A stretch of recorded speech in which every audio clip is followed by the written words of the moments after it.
What up, everyone? This is Lewis Trans, aka LM25, aka Lewis JM, and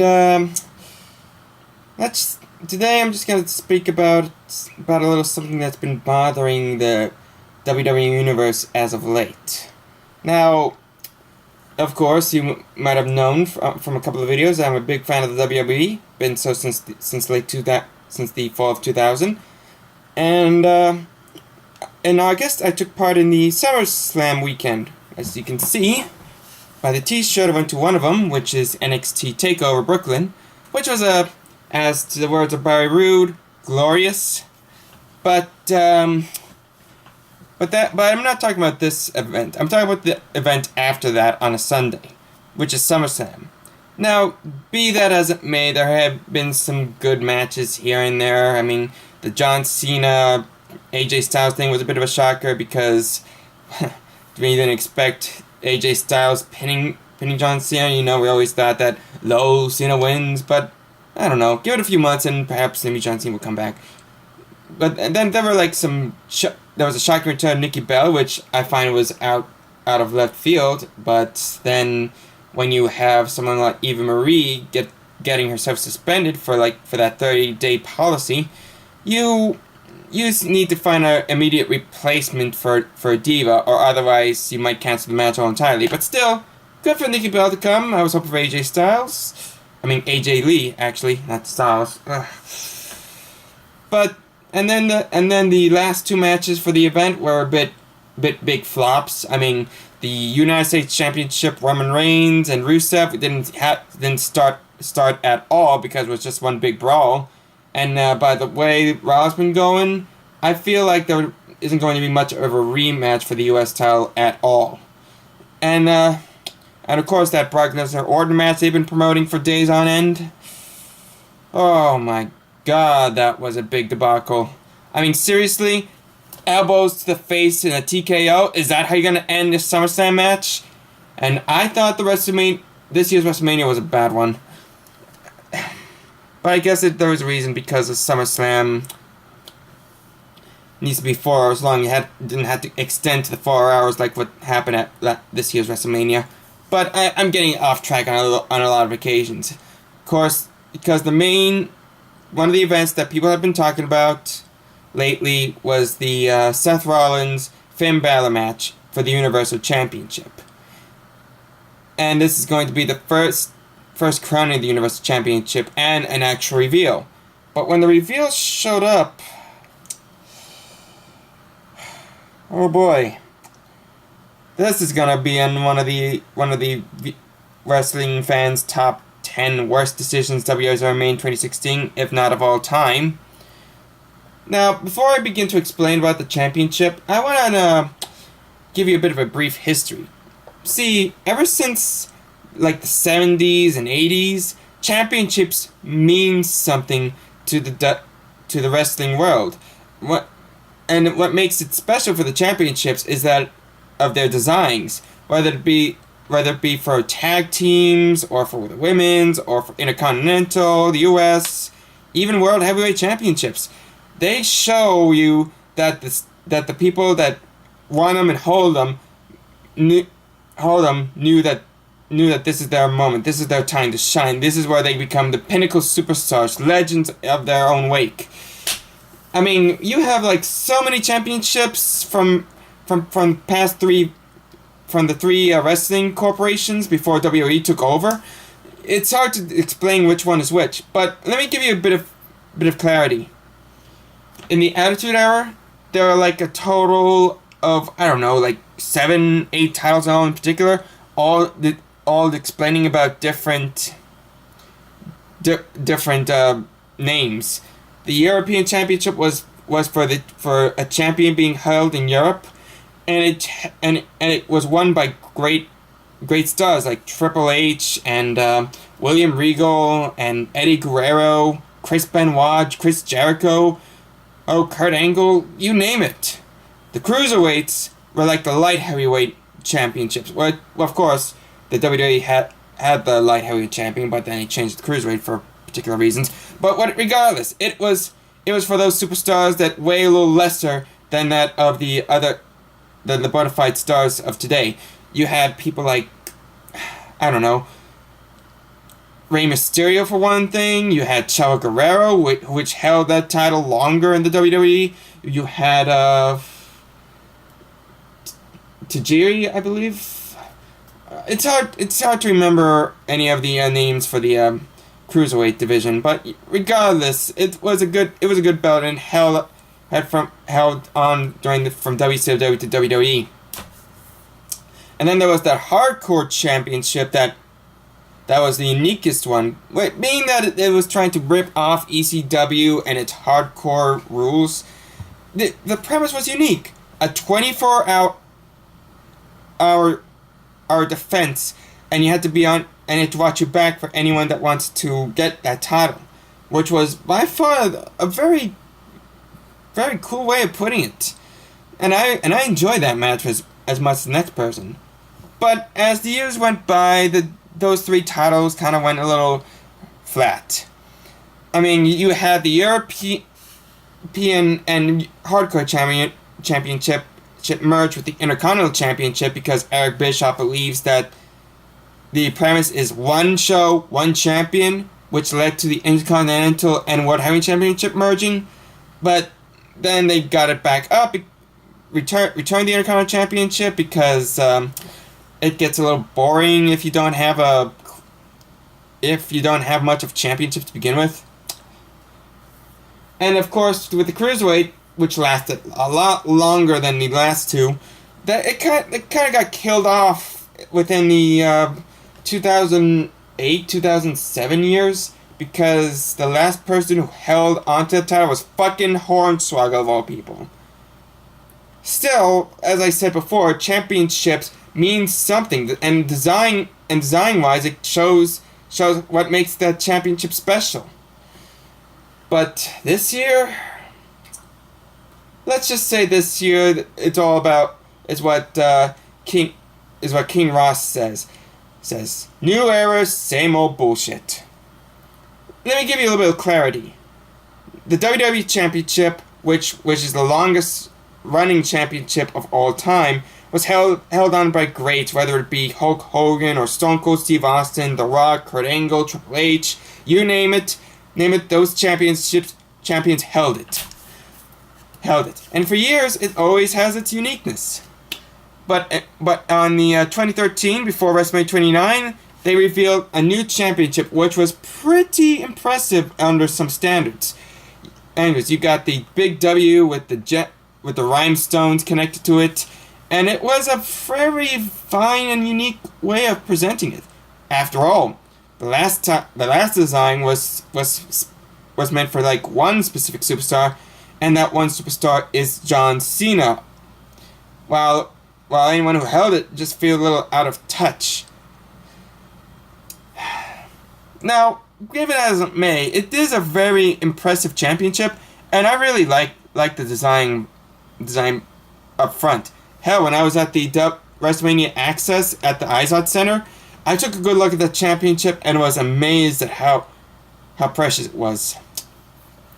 Fast forward to 2016, and WrestleMania 32, which is of course still WrestleMania for reasons.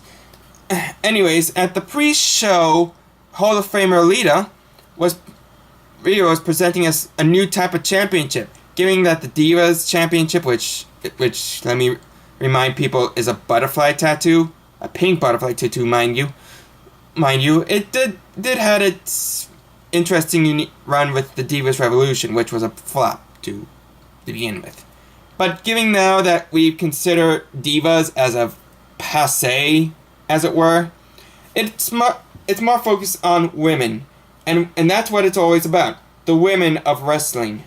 So when Lita came in the ring, she presented the first ever women's championship, and the reveal was the exact same title with a red backdrop and a white background on the strap.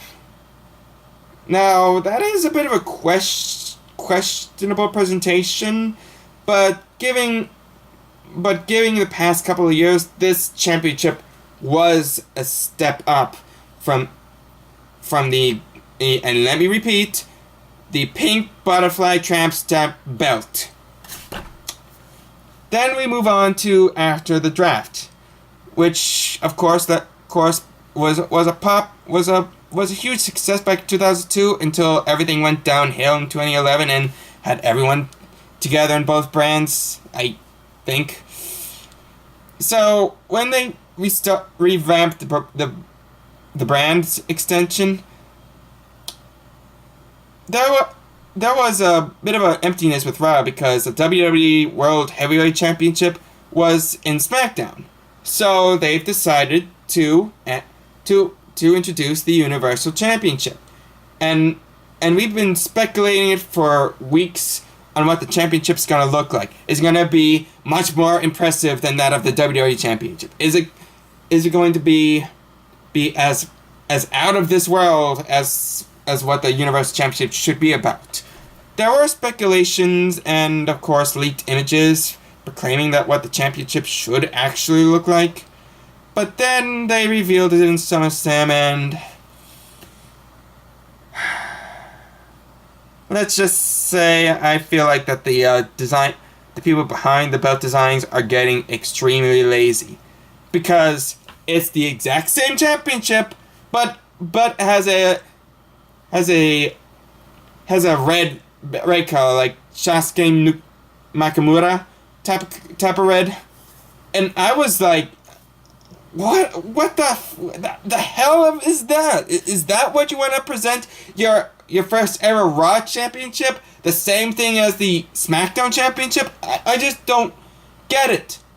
Now, granted, the match between Finn Balor and Seth Rollins was impressive, but no one wasn't paying attention to the match. They were paying attention more on the belt itself. Putting like different channels on they hated the belt and they want a new one. They do like the delete from the Hardy Boys from TNA, which I never watched TNA to begin with, but I get a better understanding with it. And whenever the camera pans to the championship, people boo at it. That's not a fine way in presenting the belt. You know, I don't know what Vince was thinking, but the championship should be much different than what it was. Hell, when Finn Balor won it, he didn't even lift it up. Now, granted, it's because he had a shoulder injury because Seth Rollins powerbombed him to the barricade, but I don't think he want to hold it up with his other hand to begin with. And then on at first I think I would let this slide and maybe it's just one of those fabs and all that, but then SmackDown came around 2 days after SummerSlam, and the revealing of the SmackDown Women's Championship and the SmackDown Tag Team Championships. And the result is the fucking same thing. It's the same Women's Championship, but in a blue backdrop. It's the same Tag Team Championships, but with a blue strap and a silver plating backdrop. What the hell are these people thinking? How lazy do they get? This isn't like WWE 2K whatever, where you can design your own belt with just a different color. You have to make a design that is far more impressive from its competitors. And seeing like the same like the same belts being recycled over and over and over again. It's just like when they were recycling the same sets for their shows and pay-per-views with different backdrops from 2014 to 2016. It's lazy, it's terrible, it's downright criminal.